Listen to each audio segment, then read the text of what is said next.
28일 밤 10시 한국과 가나의 경기를 앞두고 있습니다. 가나의 피파 랭킹은 61위로 한국 28위보다 훨씬 낮습니다. 하지만 그 전까지의 랭킹은 아무 의미가 없다는 것을 우리가 우루과이와의 경기에서 보여주었듯이 가나전 역시 순위 상관없이 어려운 상대라고 보고 있습니다. 그래서 우리나라 선수들은 경계심을 늦추지 않는 모습을 보였는데요. 카타르 월드컵 1차전 이후 언론과 한 인터뷰에서 황인범은 가나전이 우루과이전보다 더 어려운 경기가 될 것 같다. 2배의 준비를 해서 모든 것을 끌어내야 원하는 결과를 얻을 수 있다고 생각한다라고 각오를 다지기도 했습니다. 김민재 역시 첫 경기에서 잘 싸우고도 무승부를 거둬 2차전이 더 중요해졌다며 가나는 기술이 좋고 선수 개인의 능력이 좋아 더 잘 대비해야 한다고 밝혔습니다. 선수들 스스로 자만하지 않고 더 열심히 뛴다는 모습을 보여주어 가나전에 더욱 큰 기대를 걸게 하고 있습니다. 우리는 16강 진출을 위해서 가나를 꺾는다면 또 하나의 큰 성과를 거두게 되는데요. 바로 그동안 한국 축구를 괴롭혔던 월드컵 2차전 무승의 징크스가 깨지게 되는 것입니다. 이번 가나를 상대로 한 경기에서 이 징크스를 깰 수 있을지 세계의 이목을 집중시키는 이유이기도 하죠. 공교롭게도 한국은 10회 연속 통산 11회 월드컵 본선에 올랐지만 예선이 2경기였던 1954년 스위스 월드컵을 포함해 2018년 러시아 월드컵까지 조별리그에서 모두 29경기를 치르며 2차전에서의 승리는 없었습니다.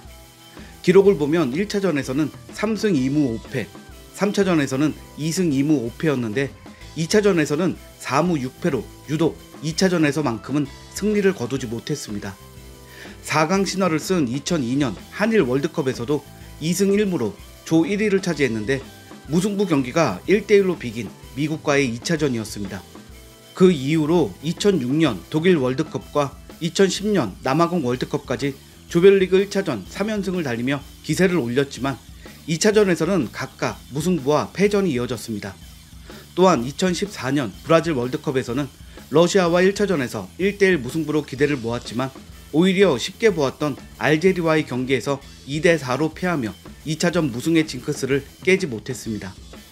우리나라의 캡틴 손흥민은 8년 전 가나와의 평가전을 경험했고 브라질 월드컵의 악몽을 기억하고 있습니다. 그가 가장 경계하는 것은 방심이었는데요. 그는 가나와 2014년에 친선 경기를 했었거든요. 그때도 저희가 예상하지 못했던 플레이들, 그 경기에서 정말 큰 코를 다쳤는데 그런 것들이 참 좋은 교훈이 되었다고 생각을 해요 라고 말하며 끝까지 최선을 다한다는 의지를 다지기도 했습니다. 하루 앞으로 다가온 대한민국과 가나의 경기에 수많은 해외 언론 역시 관심을 갖고 있는데요.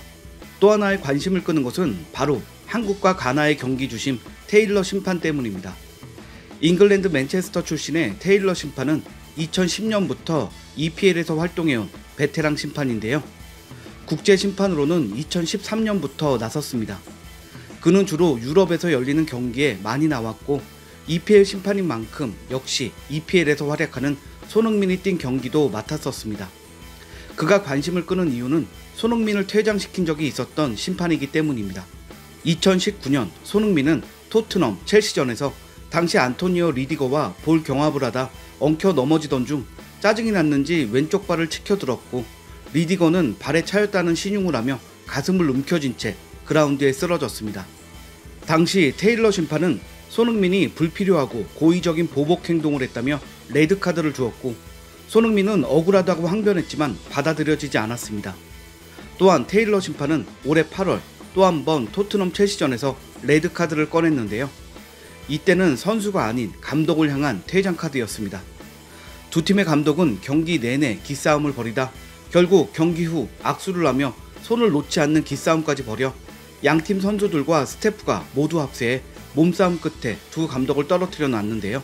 이 사건에서 양쪽 팀의 감독들이 테일러 심판에 의해 퇴장을 당한 것입니다. 손흥민이 토트넘에서 뛰는 경기에서 2번이나 레드카드를 주었던 심판이라 그건 역시 불안하다는 의견들도 있습니다. 우리나라가 1차전 우루과이와의 경기에서는 심각해 보이는 파울에도 심판이 상대팀이 우루과이에게 경고를 주지 않아 다소 억울했던 장면들이 있었기 때문에 더 그럴 수 있습니다.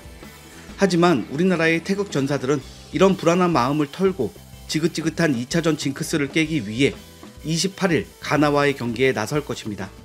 그러니 이번 가나와의 경기에 꼭 승리해 16강 진출에 교두보를 마련하기를 바라며 모든 선수가 부상 없이 좋은 경기하기를 응원하며 오늘 준비한 이야기를 마치겠습니다. 구독과 좋아요 부탁드릴게요. 시청해주셔서 감사합니다.